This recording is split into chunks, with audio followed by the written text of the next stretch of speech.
Hey, what's up guys, SuperStumpy64 here, and today I'm going to be reviewing the Nintendo Switch. Sorry that I've been away for so long, it's just that, well, I've been too busy playing the Nintendo Switch. Without any further ado, let's get started.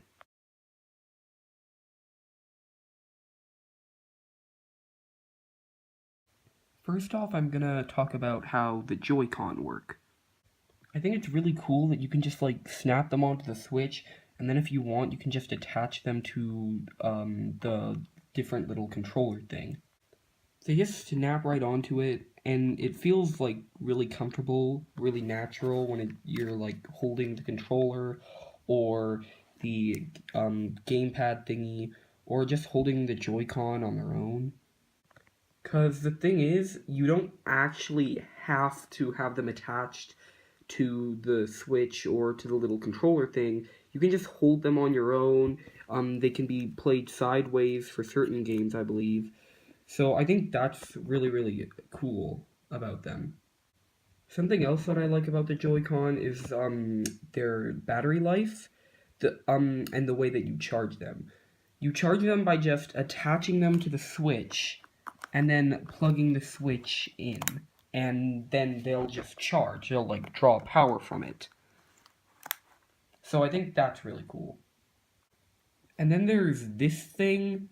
It attaches to the top of the Joy-Con. This piece again feels really nice to hold in your hand. It makes the Joy-Con a little bit bigger, which can make it easier to hold. So I guess there's that.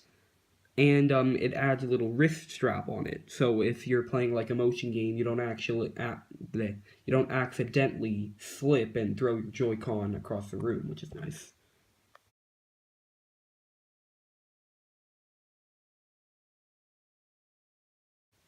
Now I'm going to talk about the Nintendo Switch's Pro Controller.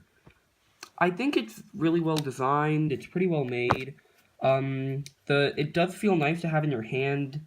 The buttons are actually a bit bigger, if you can't tell, from on the Joy-Con thing. If you look, the buttons are way bigger, which I actually kind of like, because it makes some of it easier to press, and I don't have to move my thumb around more, and I'm lazy, so that's good. It has the classic D-pad. It's called the D-pad? I don't know. It has this instead of 4 buttons like this, which I like because I'm more familiar with. You can also take snapshots with it by pressing this button. It'll just take a screen capture. I suppose the Joy-Con can do that too, though. I forgot to mention that, so I guess I just mentioned it now. I really like the way this feels in my hand. Honestly, more than the Joy-Con, I usually end up using this when I'm playing games. But the Joy-Con are still cool, but that's my feelings on the Pro Controller.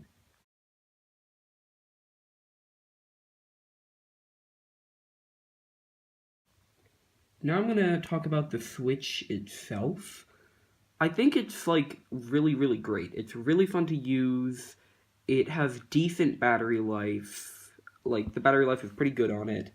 Um, I think it's just all around great. There are a few problems with it though, actually. For starters, it doesn't have the most games when it comes out. Yeah, you have your Snipper Clips and Shovel Knight on there, but let's be honest, we all really only came for Breath of the Wild. That's the main reason people got it. I think the game card size on the Switch is really good. It's really small. It's smaller than DS or 3DS game card, as you can clearly see. It's way smaller than that, which is incredible considering that there are open world games that are going to be on the Switch and that are already on the Switch. And it just slides right in. It just pops in. So I think that... Oh, crap. Sorry. It just pops in, as I was saying. So I think that's good. Yeah. Something else that I like about the Switch is the featured news button, which shows different games and stuff. And I think when tons of different games start coming out, this will be a really good way to find out about all the games. Also, it lets you see the little battery life in the corner there, so you know how much battery you have left, which is good.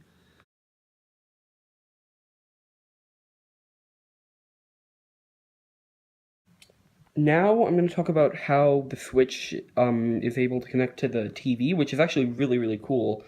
Because with most game consoles, it's usually like that little wire that turns into 3 different wires that have all those different colors on them, and you need to plug them in, which I never really liked. Because if I'm switching consoles to play on my GameCube, I don't want to have to unplug all the wires. With the Switch, it's really great because it uses one wire to connect to the TV. One. And that's all it needs to use.